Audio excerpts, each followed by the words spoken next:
Good evening. Thank you so much for tuning in to the third annual South Dakota Virtual Vegetable Short Course. Boy, does time fly when you're having fun. For those of you who don't know me, my name is Christine Lang, and I'm an SDSU Extension Consumer Horticulture Specialist and an Assistant Professor. I'm based on the Brookings campus, but I work statewide with cut flower farmers, vegetable producers, and home gardeners to help them improve production and network with one another and hopefully learn a few things along the way. So I just want to start by giving you a little bit of a rundown of what to expect tonight. This is the first of 4 sessions, so please look for myself and my colleague Rhoda Burrows. For the next 2 Tuesday and Thursday evenings, we have a really fun slate of speakers covering things from high tunnels to organic weed management to how to tackle some of those weather and crazy summer challenges that we see on farms. And I just want to share that the goal of the South Dakota Vegetable Short Course is to empower producers to improve and expand their small and medium scale specialty crop farms. While the program is targeted for commercial specialty producers, all are welcome to attend and learn. So we're glad that all of you are here tonight. And really, our goals of this program are to share research findings from SDSU, to feature specialty crop producers such as Kyle Haroldson, and have them share their on-farm experiences. And then we also like to bring in new perspectives from Midwest researchers and agricultural professionals. So for example, this year, we're going to be welcoming one of our former students, Alexis Barnes, to share what she's learned from her work in the state of Illinois over the last year. Now, I'd be remiss if I didn't share that this year's South Dakota Virtual Vegetable Short Course is made possible in part with funding from the USDA NEFA Organic Transitions Program and the North Central Region SARE Professional Development Grant. As a reminder, for anyone who's watching and wants to revisit this information or share it with their friends afterwards, each short course session is being recorded and it will be available on the SDSU Extension YouTube channel to rewatch and share with others after the fact. I will encourage you to keep an eye on the chat box. You'll notice that chatting from attendees is disabled, but if you run into any issues, you should be able to reach out to Matt in the background, who is representing SDSU Extension. So if you have any tech problems, please let us know in the chat.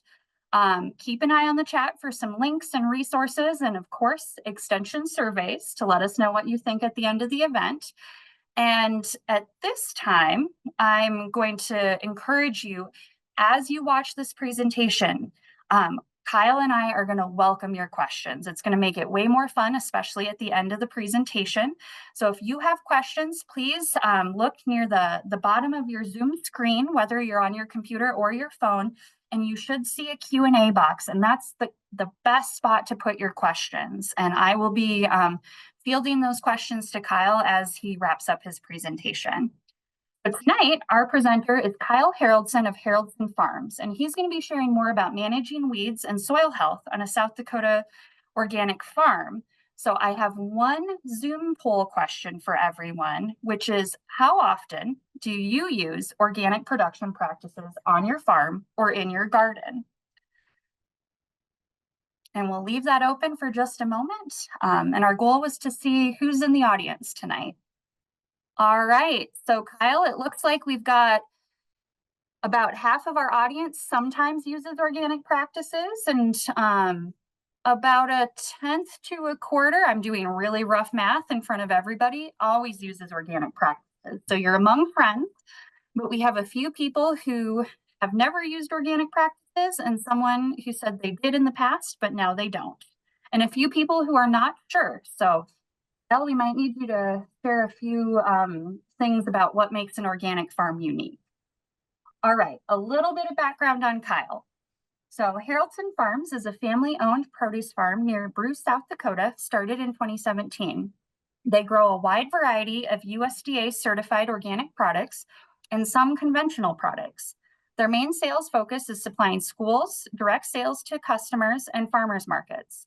And tonight, Kyle will discuss the challenges he has experienced and the successful methods he has implemented over many years of organic farming. So join me in a virtual round of applause to welcome Kyle. And I just want to highlight while Kyle is sharing his screen, if you want to learn more about Haroldson Farms, please check out the link in the chat. And that's a great way to get in touch with Kyle after the fact if you'd have any questions or curiosities. All right. Good evening to everybody. As you said, so Haroldson Farms, well, let me give you a little background about myself first. I grew up, this picture here is our farm here. And that's actually my grandparents' farm there. I grew up a mile away from there. Went to SDSU, studied economics, did a ag business minor, and then growing up on the farm. But that's basically the extent of my farming experience before doing this, and basically no vegetable experience prior to this, let alone organic. After SDSU, I moved away to the warm weather, and I studied international business and oil and gas management. I worked in Brazil, and got sent back to Houston to work there, and then I was looking for a change. Opportunity came up to move back to Bruce, and started the farm in 2017. Yeah, so my background is not in this area. I'm not an expert in it, but just by trial and error and learning things as we go. We are certified organic. We've been certified organic since the very start. We also, as of last year, we started doing some conventional as well, mostly with sweet corn and potatoes, and that's mostly focused on selling to schools. We have around 5, depending on the year, about 5 acres that we potentially will grow on. You see the picture here with our greenhouse area. We've got another greenhouse that's in the process of going up. And on the right side of the screen, kind of got cut off with the picture, but we've got our packing shed there, our cooler in the building there, and some more growing area on the right side there. So weeds has been a main challenge for us with amongst other things. This picture here, this was before we grew anything here. All the land was, we were able to put it into organic use the first year because it was just pasture land, or just pasture land and land that hadn't been used for anything in a long time. But with that, there was a lot of weeds. These are just all weeds here in this picture. So that's kind of a little bit of what we were getting into when we started. So with weeds, there's a lot of challenges, and we'll talk through those. But just a few solutions that I'm going to talk through that we've tried and have worked and have not worked, and we keep trying to evolve to work better. I'll talk about cover crops, landscape fabric, hand weeding, mowing, cultivating, and then a little bit on solarization or oscillation, and then just touch on a few other methods towards the end. So I'll start with the clover cover crop trial that we had with SDSU. To start out with the cover crop solution for attacking the weeds. So we worked with SDSU to research the clover living mulch as a perennial cover crop grown in pathways between vegetable rows, with the aim of determining the impact on clover species on weed suppression, crop growth, and crop yield. So basically what we did, we had 3 plots where we had bare ground, a white clover, and a red clover. And the SDSU people came out and tested the things, and we just grew it. At the link here, if you can, I don't know if it'll open up for you, but that'll take you to the results of the the trial. And then this year will be our third year we're going into it, but the first 2 years first year we started with winter squash and melons. And 2 years ago, that was the really dry year. That made it challenging to get the clover. And we also had a oats nursing crop along with the clovers. But the dry spring made it challenging, and I've got some pictures I can show you after this slide. But for the clover to really get started, and the last year we had a lot of moisture. We grew broccoli, cabbage, and cauliflower. But we had a lot of problems with wind damage on our transplants, and then we had pests come in. It was challenging. So here you can see at the start of the season. It's kind of hard to see down the rows there, but we had 4 rows, 150 foot long, so 50-foot plots for the bare ground in the front. And then I can't remember if it was white or the red clover, but there's 2 50-foot plots of the 2 clovers there. And as you can see, there's not much vegetation in there within the rows. We just didn't get enough moisture on there. Sprinkling, putting on sprinklers is what we discussed after the fact, that we could have got some moisture on there from overhead sprinklers. But we didn't. And you can kind of see the weed pressure here in the front, a lot of thistles in this area. Our field, like maybe everybody's field, you get different weeds in different areas. We get bunches of thistles in certain areas. So in through here we did. We also had a hailstorm that came through that season that did a lot of damage. So yeah, it was mixed results on the trial in 23. And here in 24, last year, you can see the difference in the picture. The moisture the clover really took off.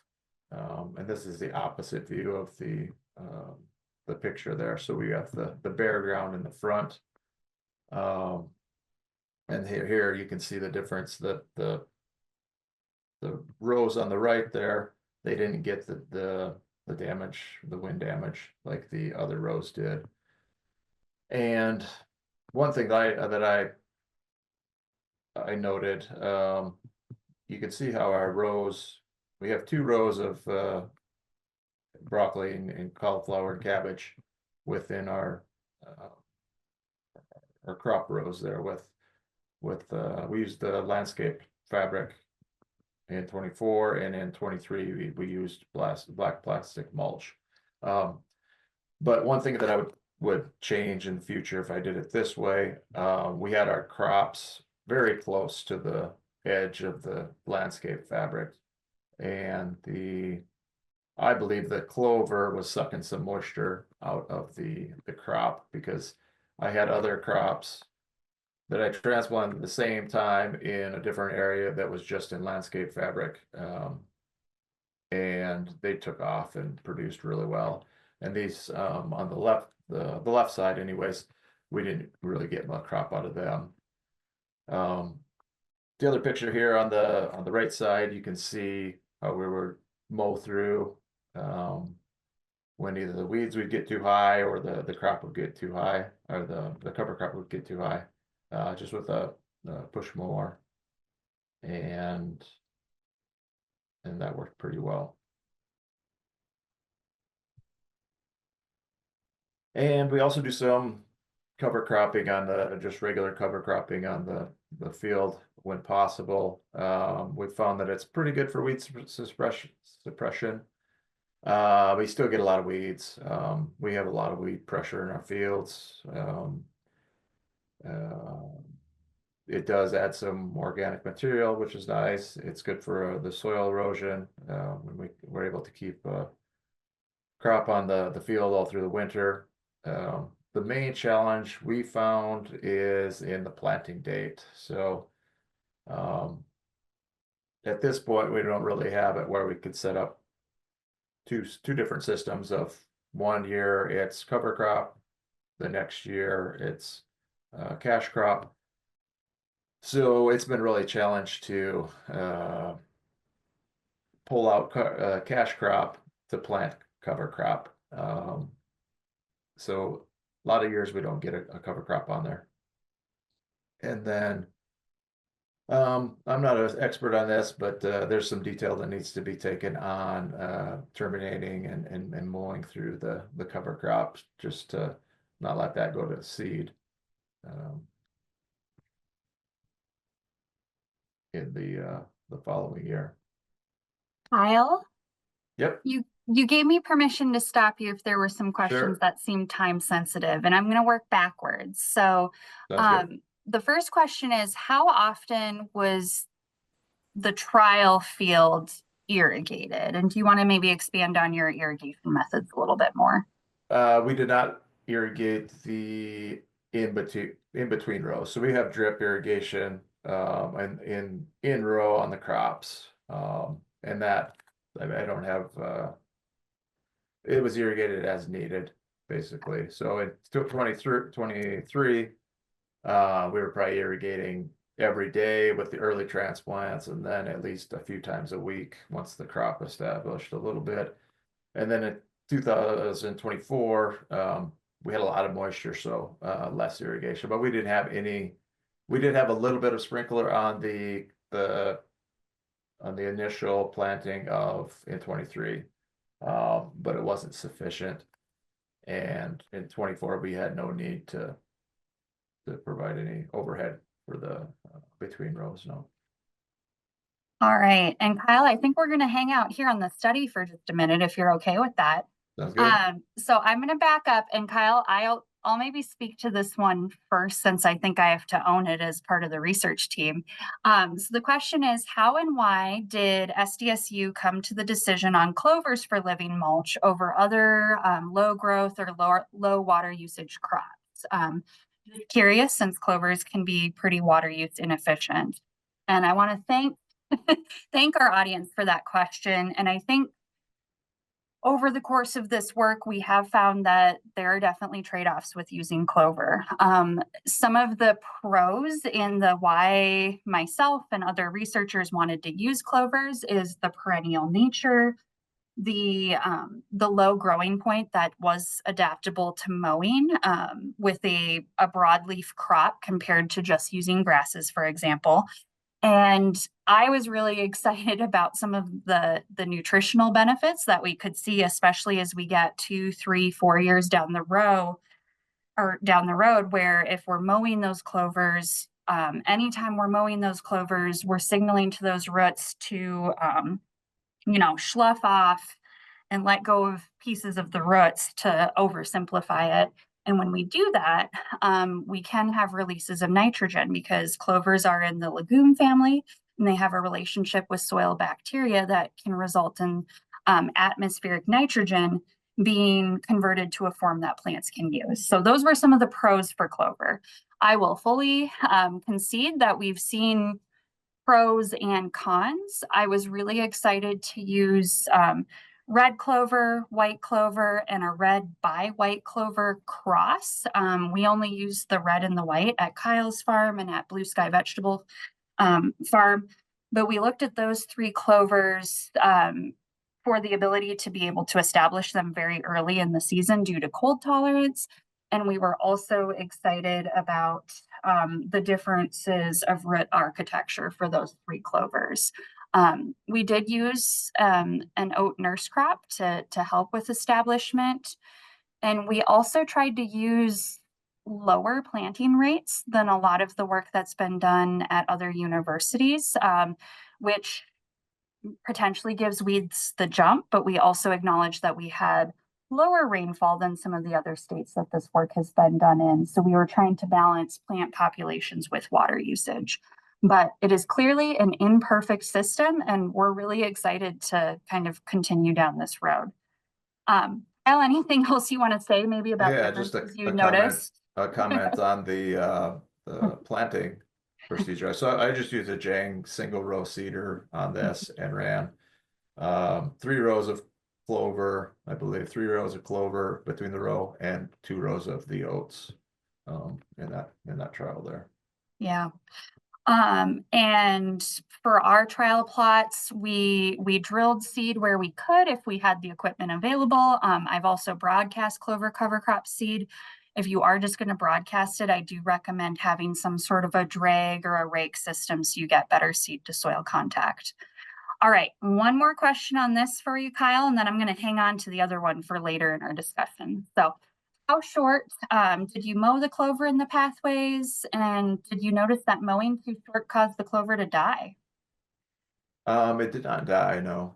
It kept back. We didn't mow it towards the end. This is the end of the season on the left there. I mowed, I suppose about 4 inches, roughly. Yeah, pretty not down to the ground, but around 4 inches, I'd say. Hmm.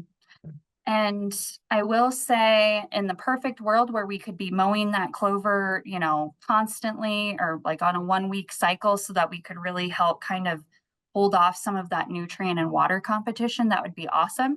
I'll be the first to admit, even in our trials, we did not keep up with that because, as we all know, in farming and gardening, it's far from a perfect world. Yeah, yeah, All this right. was not weekly, no. All right. Well, Kyle, I think we have another fun discussion for a little bit later in our Q&A. So I'm going to hang on to that one and let you go back to some other weed management All right. strategies. So jumping ahead to landscape fabric. Landscape fabric is kind of our go-to weed solution now. And as you can see, we use large, wide landscape fabric. So they are 15.5 feet by the row size. These here in the picture are 100-foot rows. In the field, we have 150-foot rows. Some issues with them, wind, obviously. You can see on the right picture, we throw tires on there. I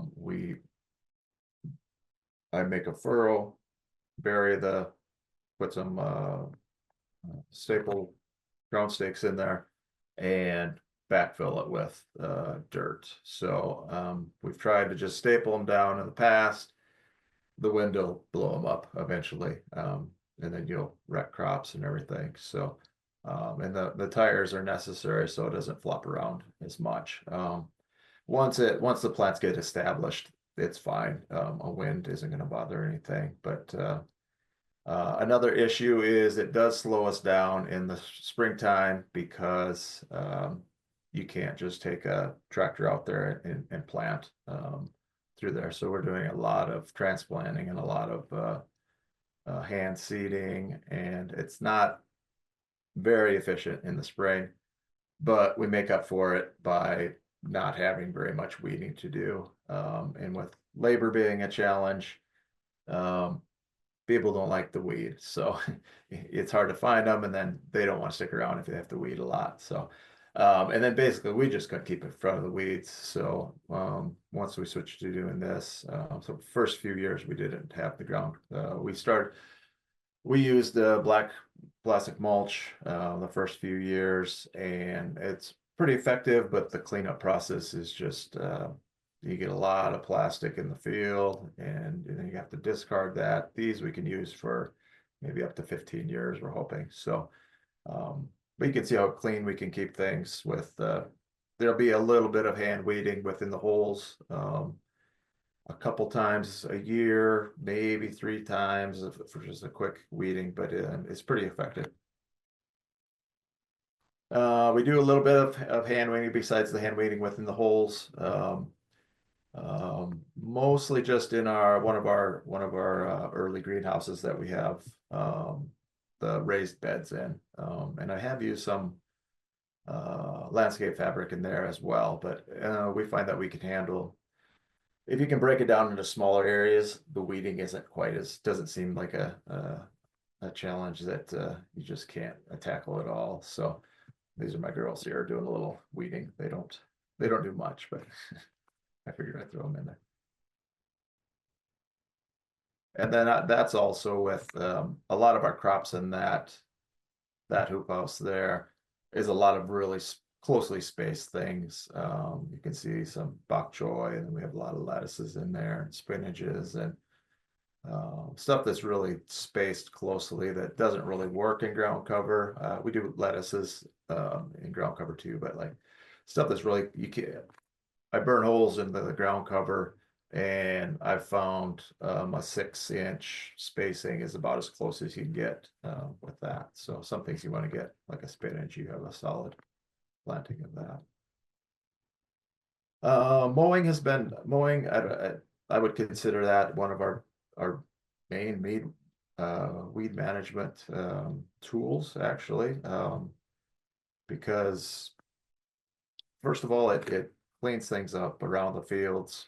Things look a little nicer, and that results in um, less pests because the pests they like to bed there outside of the field in the grass and the weeds. If we can keep the weeds from going to seed, that's always the goal for everybody, because we don't want those future weeds making more weeds or future seeds making more weeds for us. So we do a lot of mowing between the large ground cover. So it's not a lot of mowing. And I'm using on the right side there, it's just a 17-inch. It's an old mower, knock on wood, it keeps going. It was my grandma's mower, and it'll go through anything basically. But then we also have a larger, a 7-foot mower that we can clean up things around the field, or like if we harvest out an area and we don't get a second crop in there, the weeds will grow there. We can either, a lot of times I'll just mow through it rather than tilling it, so we can keep something on the dirt, so we don't have erosion and problems with that. And then also if we're mowing rather than tilling through, like I just mentioned, in between the ground covers with the 17-inch mower, we are able to keep that from the water from eroding there, which when the water, we're kind of at a slope on this field. So we have had some issues where water would come running through there and kind of wash out where we had furrowed the landscape fabric into. So you got to backfill again. And then we just have we do a little bit of traditional cultivating, but mostly just on our potatoes and our sweet corn. So just the typical row cultivation on the sweet corn, and then we do hilling and cultivation on our potatoes with mixed success. Timing is really an issue on that. I'd say we're kind of getting a better hang of that now, and learning not to wait too long which is kind of the rule of thumb with any type of weed management, is don't wait too long. So we've had to go through and hand pick some weeds into the potatoes. Last year we did to just make sure it got cleaned up even better. We do a little bit of solarization. So you can see the solarization is we do oscillation. Solarization is the using clear plastic tarp to heat up the soil, and the oscillation is using the black like the silage plastic is what we use. So that basically, just in the springtime, you can get the soil heat up earlier, get those weeds growing underneath the plastic. They'll germinate and grow, and then ideally they'll die early enough where you can get in there and plant your crop without mixing the soil up very much. The issue with that, it's the timing issue again. you never know what the spring is going to be like. If it's wet, then it doesn't really work too well to to get just a really wet, muddy soil underneath that plastic. Or it hasn't for me anyways. So, and then if I wait later, and then you also need to be able to ideally till the land before and then fill the plastic down. So you don't have to come back and till it again afterwards and bring up more weed seeds. So the timing of that the ground's going to be frozen a lot of times. So it's not really it's more we experimented with it, but I don't see it as being very viable for us. And then there's also the issue of wind. It'll blow away too. So maybe in high tunnels, we could utilize it a little more because of the extra heat that we're getting, the protection from the wind.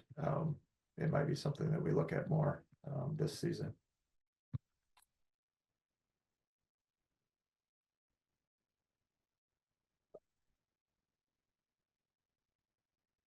And then just some other solutions that we haven't used, but they're out there.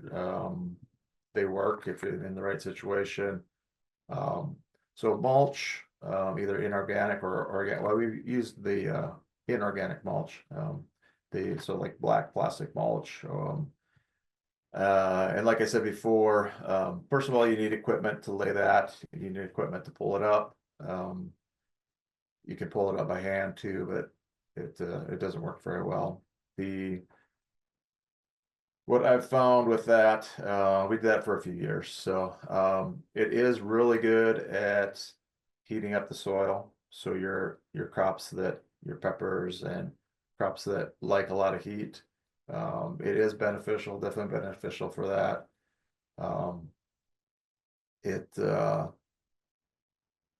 It's just a mess though to take it up at the end of the season for what I wanted to do. So that's why we stopped using that.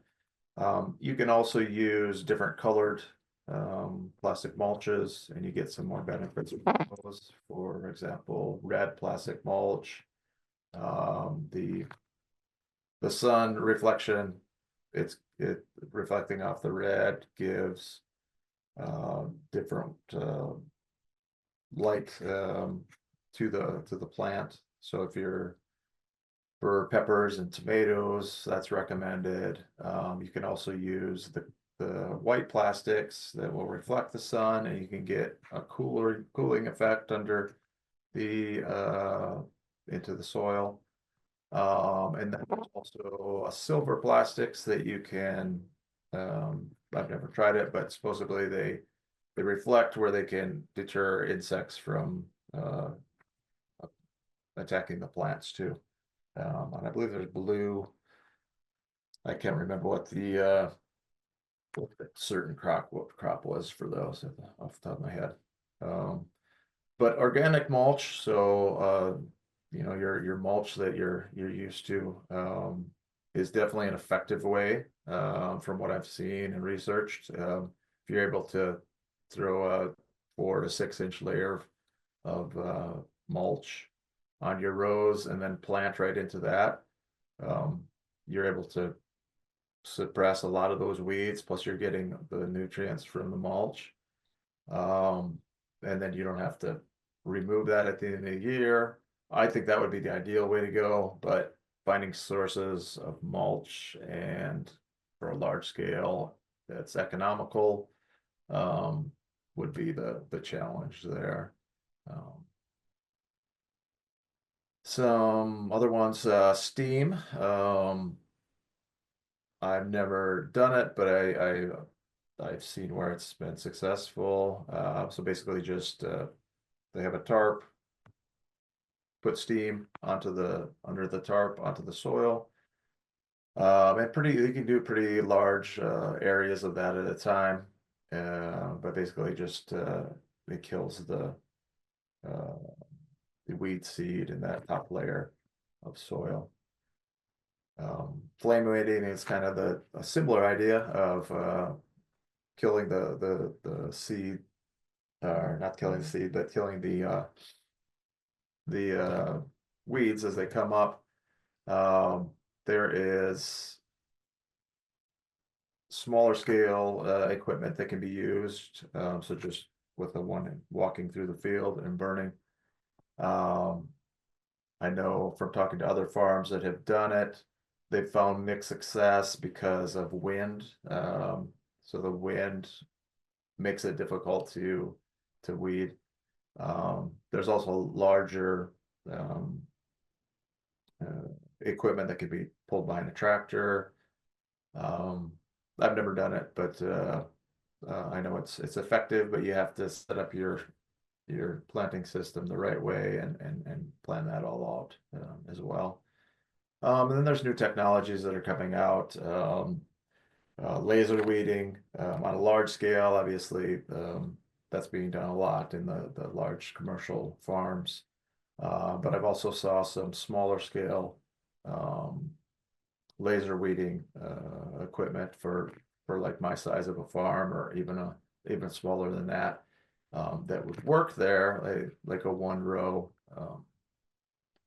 laser weeding, but the cost of it is still not feasible for us. So that's kind of the end of my weed management. If there happens to be any questions on weeds, or we can wait for later too, but or I could just jump into the crop. Kyle, I was gonna say, Kyle, maybe we will pause here and take some and I'll pitch some questions to you. Um, the first astute listener, it's important to remember that if anyone listening to this call, it is a certified USDA certified organic operation, or if you're thinking about becoming a USDA certified organic operation, you are going to want to visit with your certifying agency and make sure that the inputs and processes that you're using are approved and going to pass the inspection. So Kyle, you mentioned that you use weed fabric and that after you have it installed, it doesn't present a problem, but someone else in the audience has a certifier that says they have to pull up all of their landscape fabric year over year. Can you get into how that works for certification purposes? That's correct. Yeah, we do remove we take it up and at the end of the year and put it back down in the spring again. Yeah. Okay. Yeah, that And is. And Kyle, compared to, having to pick all of as someone who has also torn out plastic raised beds and single-use plastic, how would you compare the cleanup process of unpinning and rolling up landscape fabric compared to having to pull all of that plastic out of the field? And maybe they both are awful. I'm not sure. Yeah, they're not fun either one, but the landscape fabric doesn't rip apart. So there's no pieces of plastic that's going to be sitting in your field for years. With that, there's equipment that you can remove the plastic the plastic mulch, but it's a timing thing too. We've got to where the ground freezes before we get it up. You're there, you grew these plants, you want to make money off them, so you don't want to tear them out and just so you can do your cleanup before it freezes. So we had that problem before where we waited a little too long and then the ground froze, and then pulling the plastic mulch up just doesn't work. It just tears apart and you get the strip that's in the ground still. So yeah. Yeah. All right. So thinking about the weed barrier, whether it's landscape fabric or single-use plastic mulch, where are you placing your drip tape? So is irrigation being buried under that fabric, or is it being placed on top of the fabric? And how are you handling that?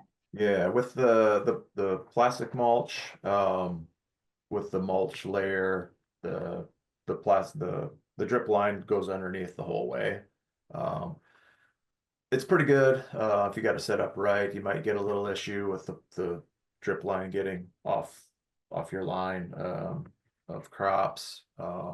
With the landscape fabric, we most of the drip line is below the the fabric.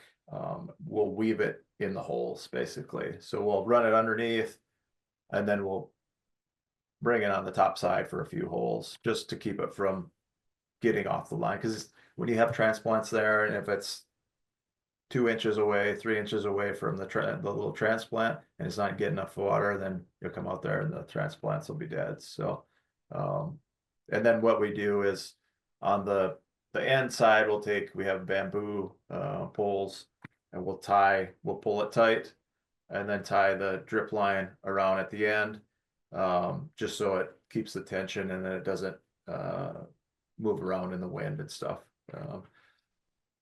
We in the first couple of years, the first year we ran a lot of it on the top side, which is easier. I mean, you don't have to pull it through on the bottom. But the issue was when the wind starts going, it would chop off, it would cut off transplants, and as we do a lot of transplants, we take a little more time in the spring and make sure we get it underneath the fabric. All right, so Kyle, I'm dying to know because we started with our drip line underneath as well. And we actually ended up moving ours to the top and pinning it every so often because we had vole and mice damage just underneath that landscape fabric, chomping away at those drip lines. Do you run into that as an issue? We have not, and we have gopher issues. And we do, yeah, I've only seen maybe one vole a year type of thing. We have mice, but not so much in the field. Okay. We have not, yeah. Once in a while, we'll see a leak out there. You'll hear a leaking. I have to fix it, but the gophers must not like because we have gopher problems. So Okay.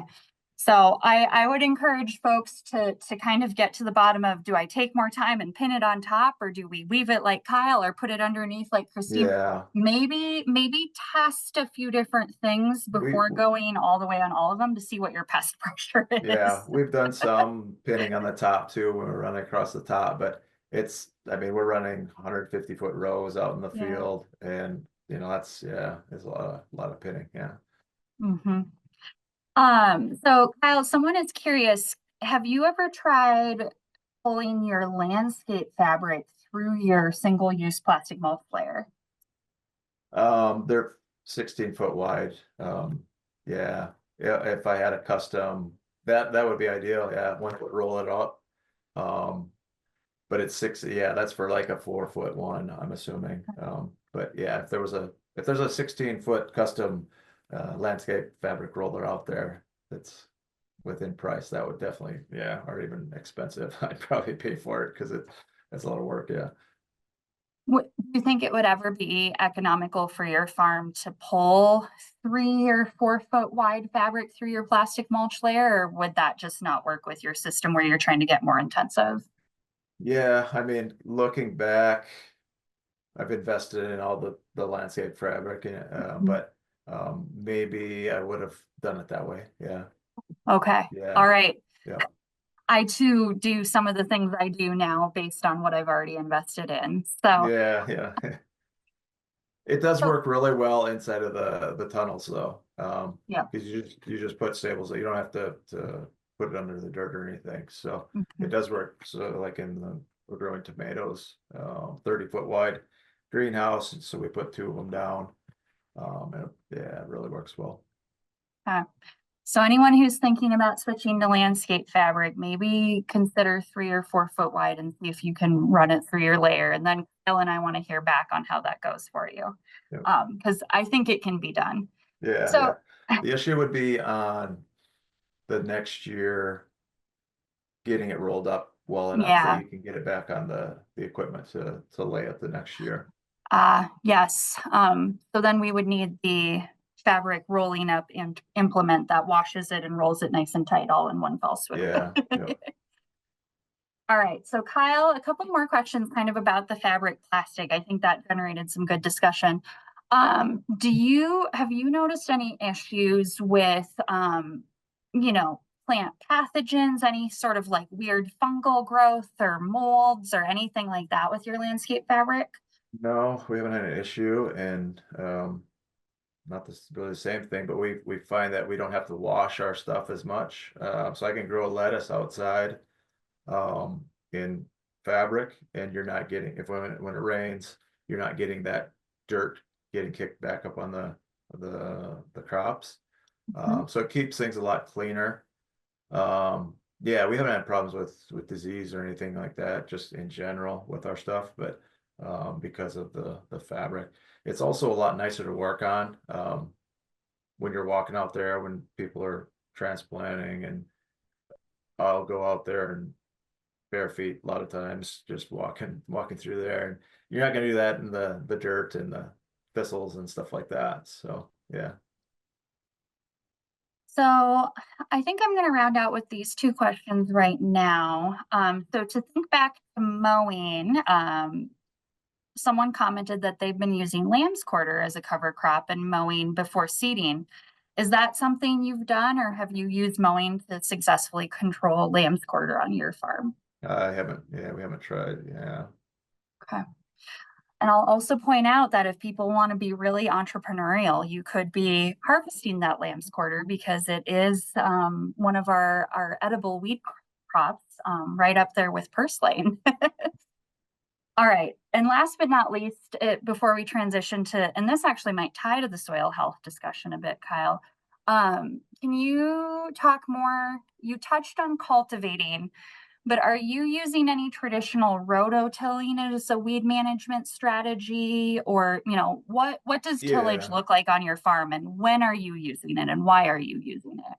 Yeah, we do in the spring to get if we have to, we'll till before planting.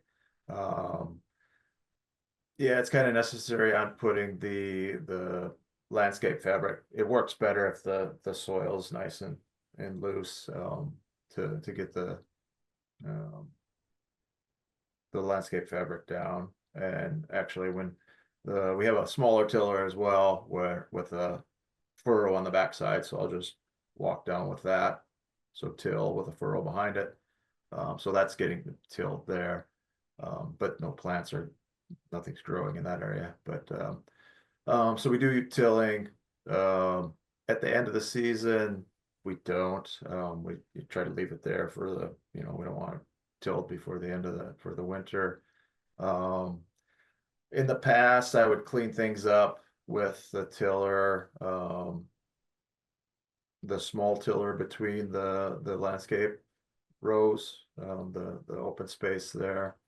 And then like if we harvested early potatoes, and then we didn't put anything in there afterwards, I would till through that. But in the past couple of years, I've just been mowing, using the large mower. You gotta have to do it a couple more times, but you don't have bare ground out there the whole time. So, which it's like I mentioned before, we're kind of on a slope out there. So if we get a big rain, it will wash some stuff out. Yeah.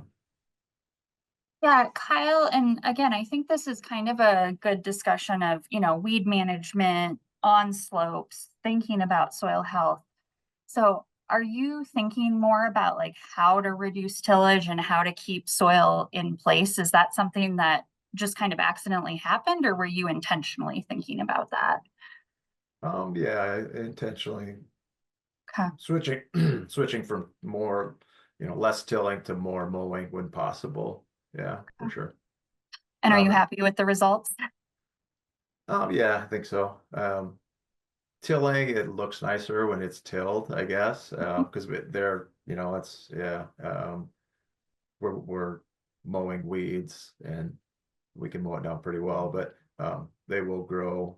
We'll let them grow fairly high, so we don't have to be mowing all the time. As long as you don't let them go to seed, I think you're Mhm. good. So, Yeah. so during the year, yeah, it's not the most beautiful farm, um, but um, yeah, it's more on being effective than beautiful, I guess. Hmm. And I will say, as someone who has seen Kyle's farmers market set up, it's definitely a bountiful and very diverse farm. So I just want people to know that. All right, Kyle, I'm going to let you transition into soil health. And then Okay. again, if folks are curious about, organic production practices, the organic process, anything that Kyle does and why he maybe went that direction, feel free to drop that in the Q&A because we're gonna have some time before 8:30 to go through some more questions. All right, back to you, Kyle. Okay. Soil health. This is my only slide here, so I'll just kind of talk through these and we can take some questions. So soil health, basically start out with soil testing. You have to know what you're looking for, what you need. A lot of what we do is observation as well, just looking at the plant health. If you get disease or if you're not getting the yields you need, well, it's usually coming back to the soil health or your water. In most cases, as long as you're getting the heat and everything. So some things that we do a lot of crop rotation, which is a requirement for certified organic as well. We grow, like you mentioned, we have a lot of things at the farmers market. So we grow a lot of the different varieties and a lot of different types of crops. Most things that it's possible to grow here, we grow. Our goal is a 3-year rotation. Some things we don't always get it, but we try to as much as we can. And the rotation is mostly based on crop family. Try to follow things that it's a little tricky when we have 50, 60, 70 different varieties of things we're growing to really get the best optimal crop rotation, because there are ways that some crops could follow another crop, and it's much more beneficial. But so we kind of try to group it into the crop family and then rotate based on that. Our main source of fertilization is cattle manure, and it's almost a so we have our family has cattle operation as well. So we have a free source of cattle manure, and that's usually mixed in with a lot of straw. A lot of times it's been sitting there for a long time, so it's almost like a compost, but we can't treat it as a compost. So the main thing with that is the 120 day food safety rule, which is required for organic, but just in general, food safety, where the manure has to be on the field if the crop is in contact with the ground, then it has to be 120 days before the harvesting of the crop. And if it's a crop that doesn't have contact with the ground, say like a trellised tomato or something like that, then you can do it 90 days. But we just do everything, well in front of 120 days, just to be sure on that. I didn't put it down here, but I just remember we also use a processed turkey manure that's certified organic in a pellet form, and that can be applied at any time during the growing season as well.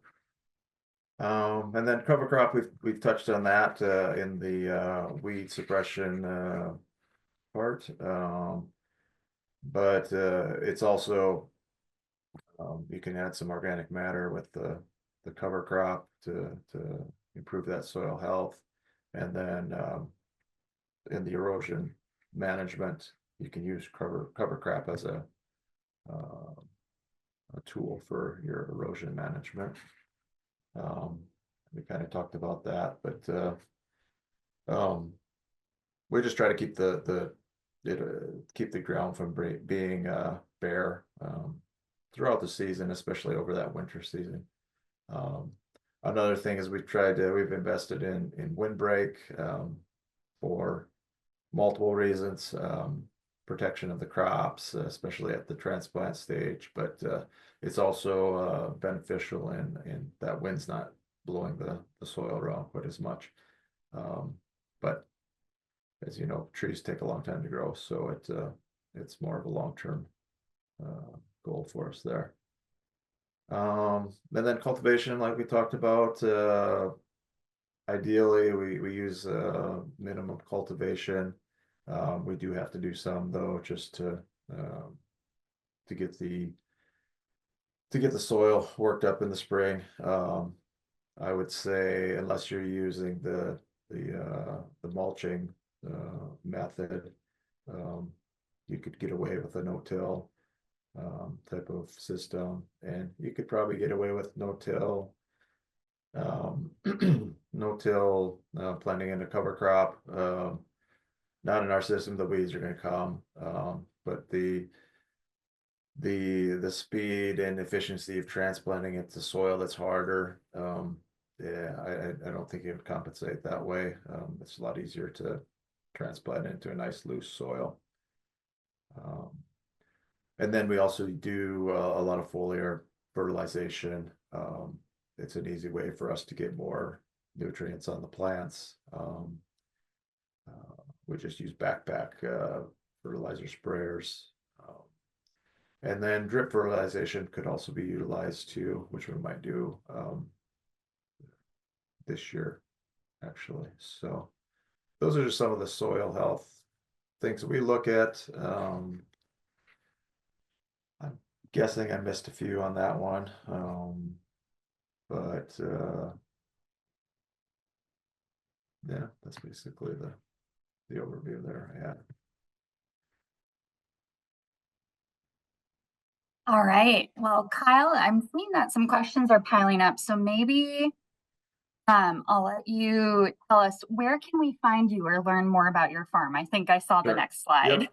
Yep. So you can go to haroldson.farms.com is our website. And we have all the information on there about what we do, what we grow, where we sell, little background on us and everything too. So you can order right from the site. We have CSAs available right now. If anybody is looking for CSAs within Sioux Falls to Brookings, Huron, yeah. And that's my And email there as well.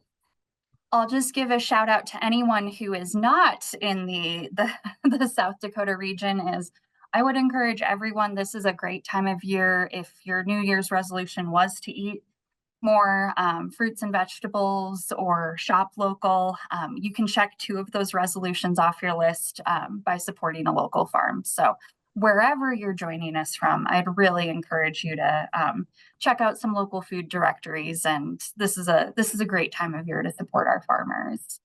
All right, Kyle, it looks like we're going to have a lot of things to discuss. So I'm going to, yeah, maybe you want to sit on the soil question for just a tish. Yeah.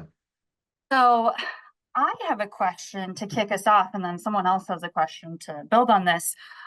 For the use of foliar applications of fertilizers, I often think of that in terms of people are usually doing that for micronutrients. Did you need to prove to your certifier that you had a micronutrient deficiency?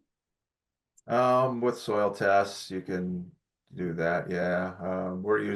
It's usually a fish-based fertilizer. We use molasses. We use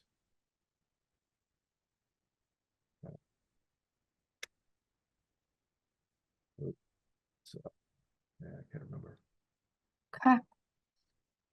All right, and I'll let folks know. And Kyle, maybe it sounds like we're going to need to visit more, but I'm really interested in doing some trials with molasses because I've heard some really, really interesting results. I'd like to get some that'd be data interesting on for me it. too. I don't know if it's doing good or not. One of the issues with the molasses is you need to get a sprayer that will work for that. So I use less than is suggested to use, I believe, just because it clogs up the sprayer.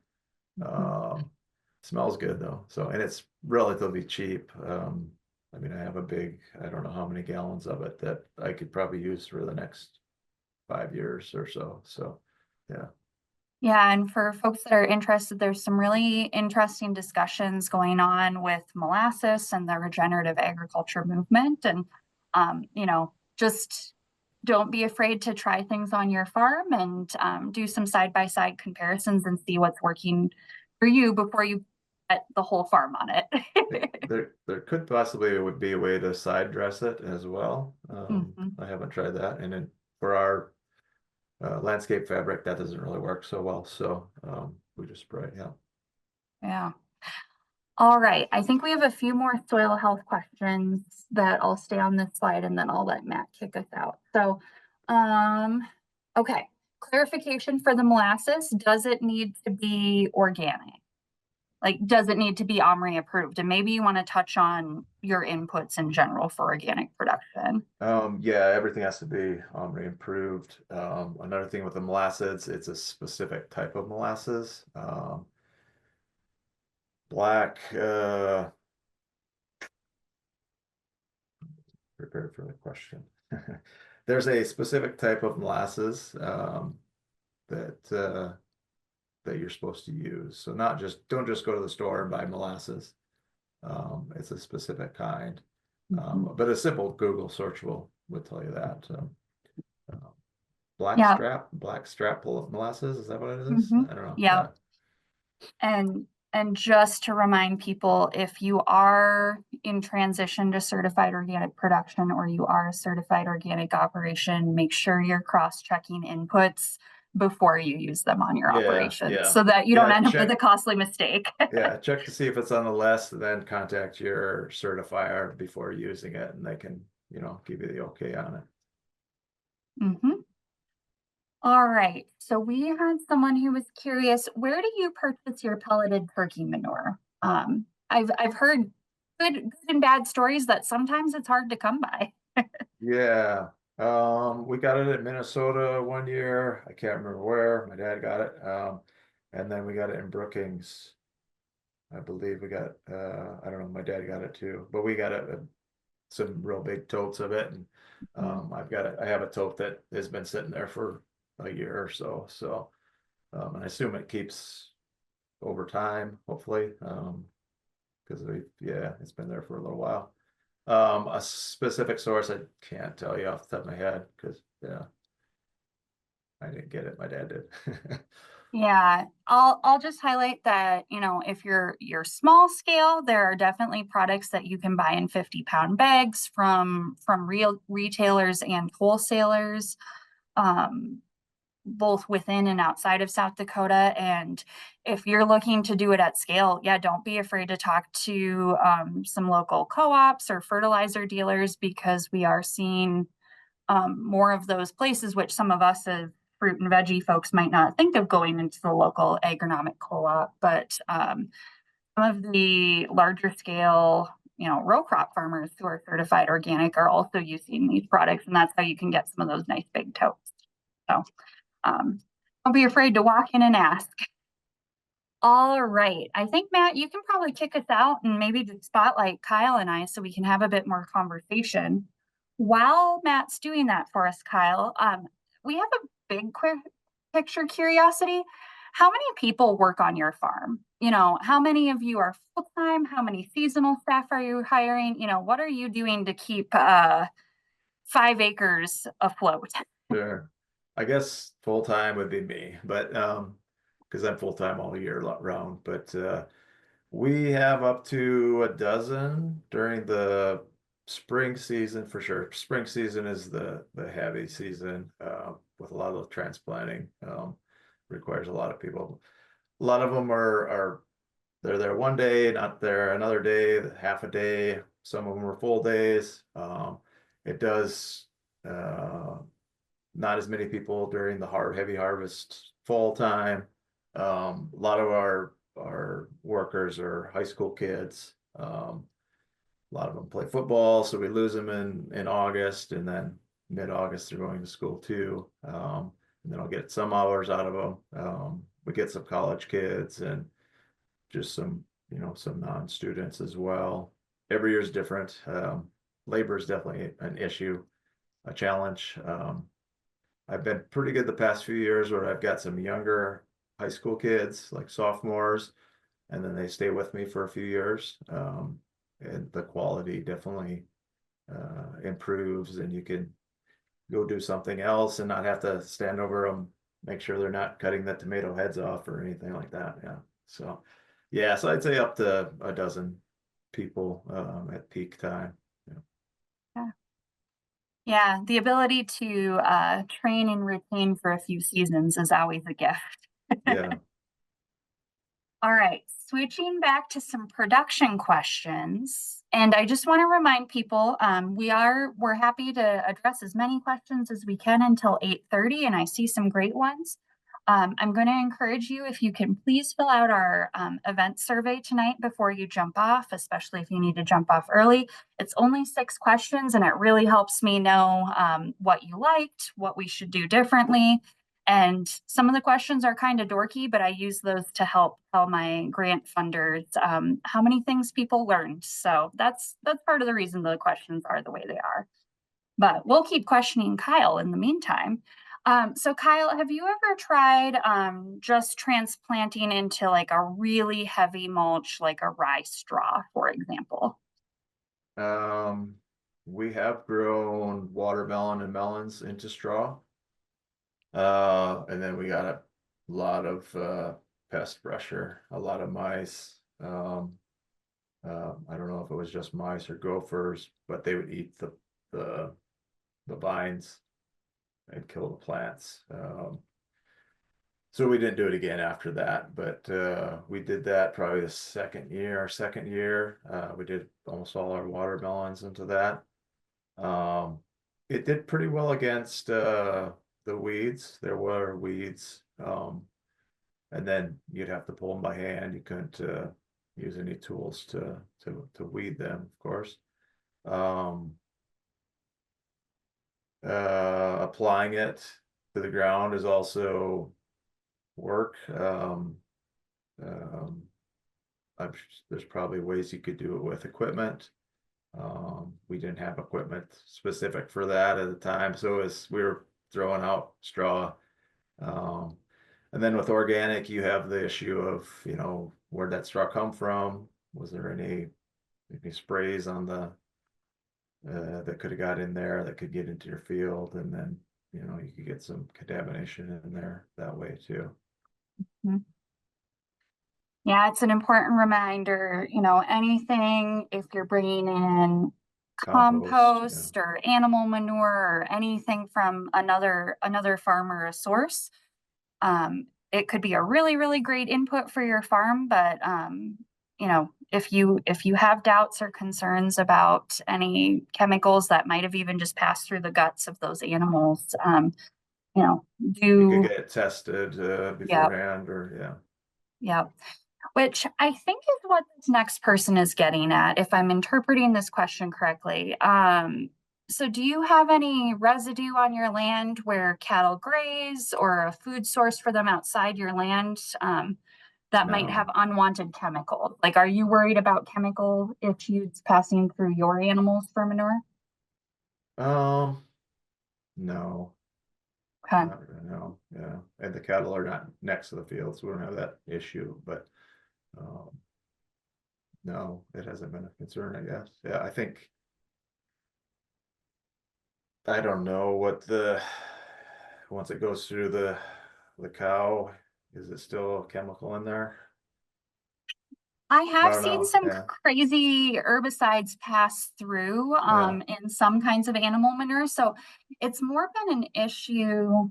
Yeah, it has been an issue. I've seen it occasionally a one-off with a pasture grazed animal. I'm yeah, far from a herbicide expert by any means, but just yeah. take care, ask questions on where those things It's are coming from. never, yeah, it's never a point of focus from the organic, Hmm. suppliers or the inspectors or the certifiers. So, yeah, I guess we haven't really paid too much attention to it from because of that. Yeah. Um, so Kyle, thinking about drip irrigation, and I know user experience will vary on this, but for you, about how far from the drip tape does your water spread? So how far can you, I guess, have between drip tapes before you have to place another one? Yeah, it depends a lot on your water pressure. Um, our first couple of years, we were growing in a different, area, with a lot of water, ability to put a lot of water on. And I mean, you'd probably get, oh, at least a foot or more of coverage.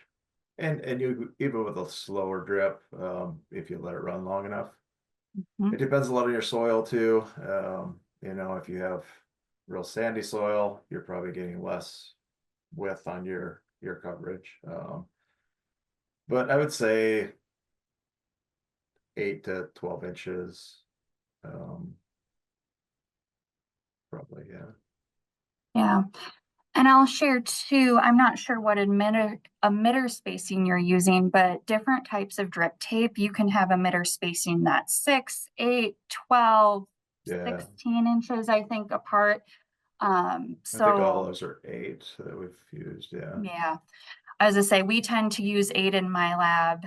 And yeah, like you said, if you run it long enough, you can saturate a lot Yeah, of ground, but that yeah. might not be efficient. Hmm. But yeah, the key to that is with transplants anyways, you have to get it really close. You don't want that, if you have to run it for several hours, in that plant, that transplant gets dry, yeah, it's not going to do very well. It's either going to die or it's going to stunt its growth, and the quality of the fruit could be different, if it, Mhm. with tomatoes and things like that. Yeah. Yeah. Kyle, do you find that you're irrigating more often, especially as you're getting those transplants to root in? Yeah, every day, Hmm. every from the start, every day. And we're actually, when we transplant, we take a hose out there and we spray every hole as we're going. It's an extra step. It takes extra time, but if you don't do it, you lose a lot of transplants. So yeah, water, I, water, I water. I too You make can't my overwater them. Put it that way. yeah. Yeah, especially when we get a June where it's like someone's holding a hot hair dryer over this part of Yeah. South Dakota. So, yep, I understand completely. So, Kyle, we've got someone who's curious. Have you used, speaking of the new weed technologies that you kind of alluded to, have you used any of the certified organic herbicides? Herbicides, no. Yeah. We use fertilizers and insect, for insects, but I'd be curious if they worked though. Yeah. Yeah, I know there are a few different variations of organic herbicides out there. I know they're fairly expensive. Yeah. So I would say a good place to look would be honestly looking at the OMRI, so OMRI, the OMRI website, and you could look for herbicides and see what organic herbicides are approved. And that is a nonprofit website that basically looks at the USDA organic standards and then looks at labels of products and makes decisions on what would meet the standards or not. So just remember that OMRI approved is usually a good indication that you can use it on your organic operations, but always check with your certifier first. But that would be my advice for anyone who's curious about organic herbicides is to start there and you could see a list of products and get more label information. And then just Um, in general with the herbicides, it's not gonna it's not gonna keep the weeds out the whole season. You might get an extra couple weeks. You might get a couple 2 to 4 weeks, of suppression on the weeds, which would be great, obviously.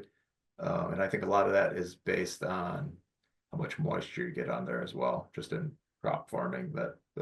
That's the issue. More yeah, moisture, the better. Yeah. yeah. So Kyle, opposite side of the coin with herbicides, how do you deal with surrounding farms, surrounding land use, and the use of conventional chemicals and things being sprayed around your organic vegetable farm? How do you navigate spray drift, and has it been an issue? Yeah, we haven't had an issue yet. We have, so organic, you have to have buffer zones around your field. And there's no special number. It just depends on, what's on the other side of the field.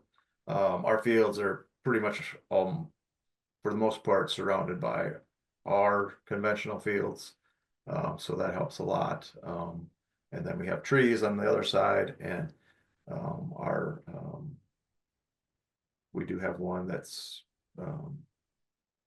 there's on the other side of the road, there is a neighbor field. Um, and there would be potential for some drift, spraying with an airplane, you can get some drift.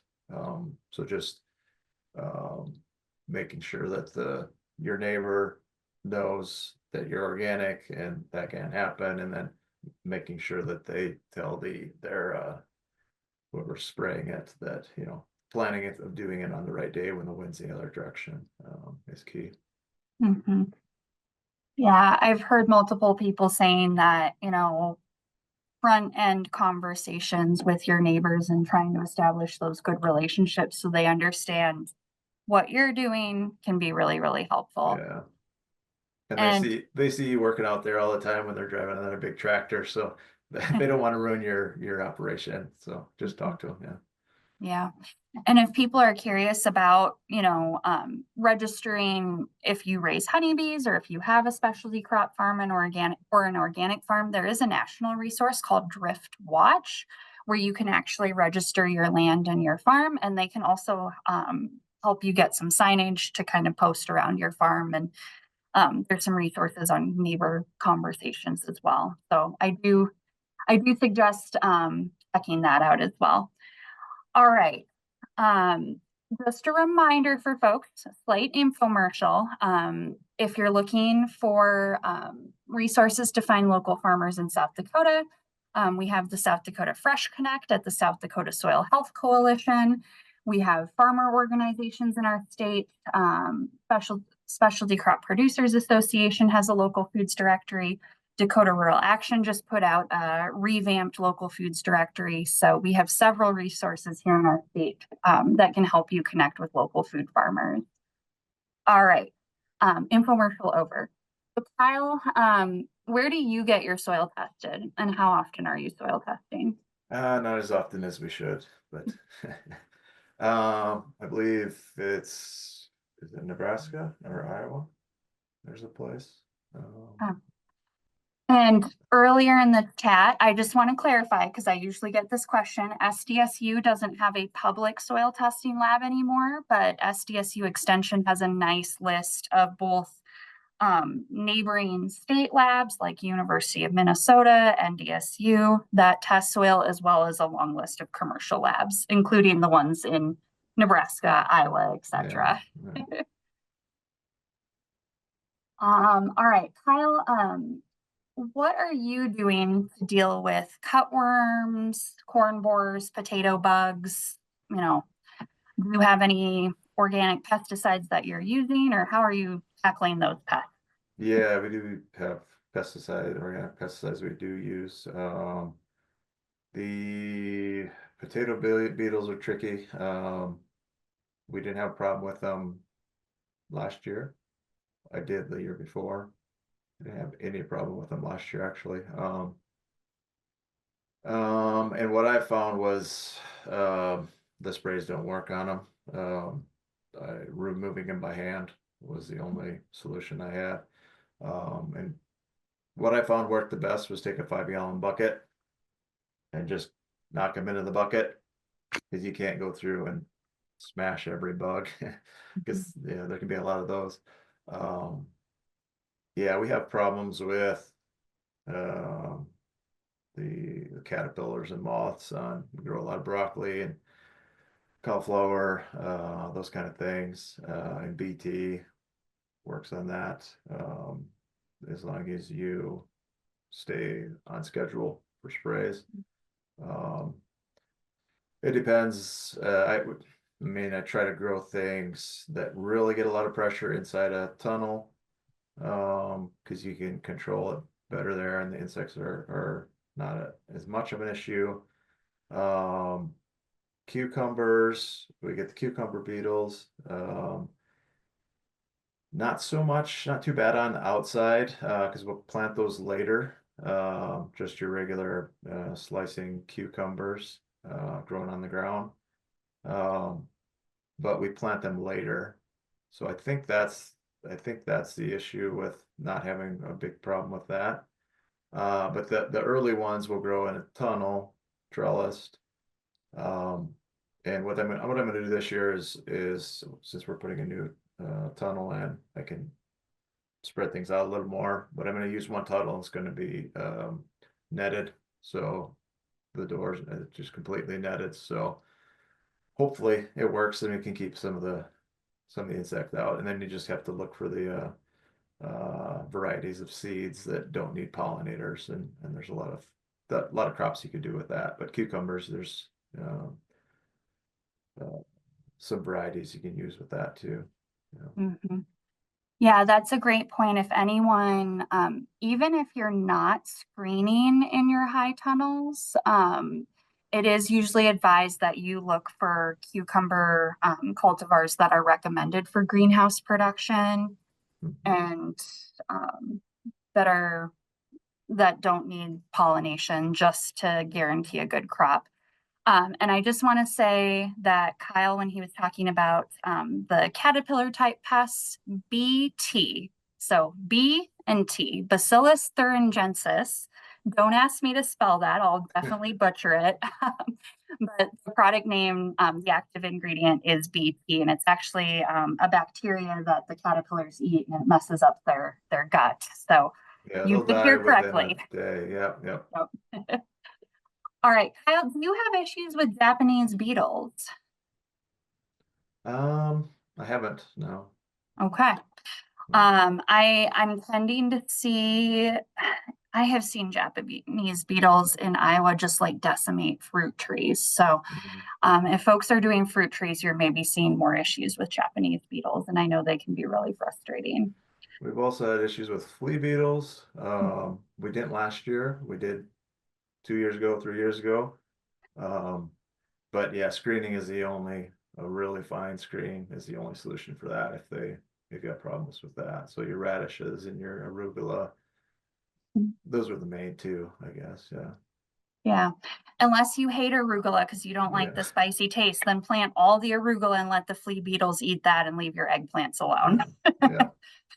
But I happen to be a big fan of arugula from Kyle's farm, so I need him to protect it. So the person that was asking about the rye just wanted to add some more information that they actually harvested the rye on their farm and they windrowed it to make the rows for the experiment. So they were able to control that process, which is awesome. And they're curious, have you ever tried berseem clover as a late season nitrogen builder?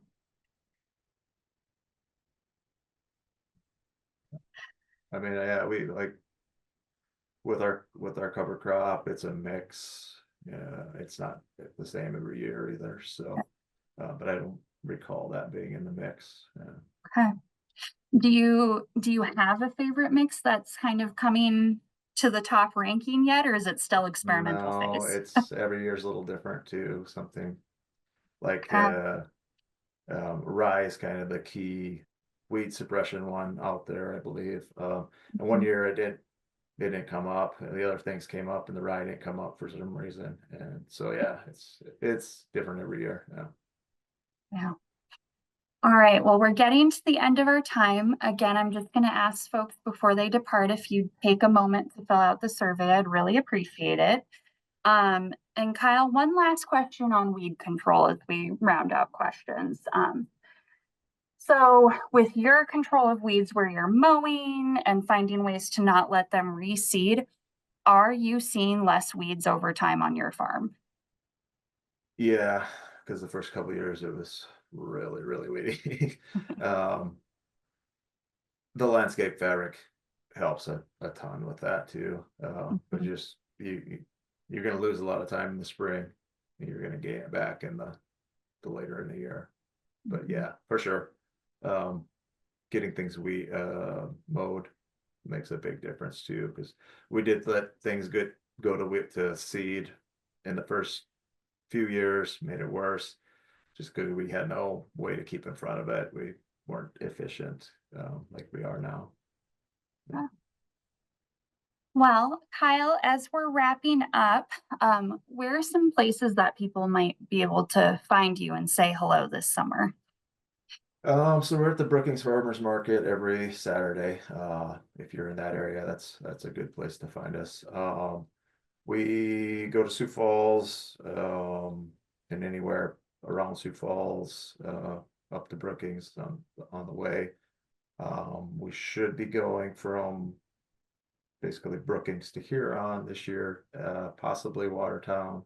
Um, um, if you have young kids and you want organic food in your school, go talk to your schools because we're selling to schools. And we'd be happy to provide your kids with organic produce as well. Especially if you're on one of those routes from Brookings to Huron or to the Sioux Falls area as well. Awesome. And we did have a question, Kyle. Folks were wondering if they could visit your farm this summer. And we have no firm plans, but I'll let everyone in the audience know that myself and Kyle and some other partners are already talking about a field day for the summer. So I think the best way to visit Kyle's farm might be to subscribe to the SDSU Extension newsletter and watch for an event invite for the summer. I hope it's okay that I went that far, Kyle. We'll do that Yeah, much that of a sounds good. teaser. Yeah, yeah, that's fine. All right. Well, Kyle, I like to do this with farmer presenters, and feel free to take a minute to think on it if you need. But what would be one piece of advice for anyone who's watching or listening and thinking about starting a farm? What's something you wish you would have known in like 2016?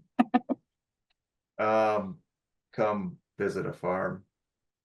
Go if you can go a summer and work on a farm. Um, come talk to me. I can tell you what not to do. Maybe not everything you need to do, but I can tell you what not to do. Invest in tunnels. Depends what you're growing, depending what your plan is, but that's one thing I would have done more. If I could put high tunnels in the whole farm, I would do it if I had the money to do it. Just because the production is so much better and protection and everything. Yeah, I mean, just the learning curve is high and costs money to make mistakes. So doing it the right way, and then just kind of seeing seeing where the market is, what you want to sell to. There's a lot of different places you can sell. You can sell direct to people through like a CSA. You can sell at farmers markets. You can sell to stores, restaurants, schools. And we've kind of touched a little bit on all of them through our years. And then just kind of, if you can find your niche earlier in your first few years, that'd be ideal too. But yeah, those are the main things. All right. Well, I think that's excellent advice, and I just want to thank everyone for all of the awesome questions. I want to thank Kyle for sharing your farm with us and sharing your time and talents. And I want to remind people that this is session 1 of 4, so we really look forward to seeing you again on Thursday.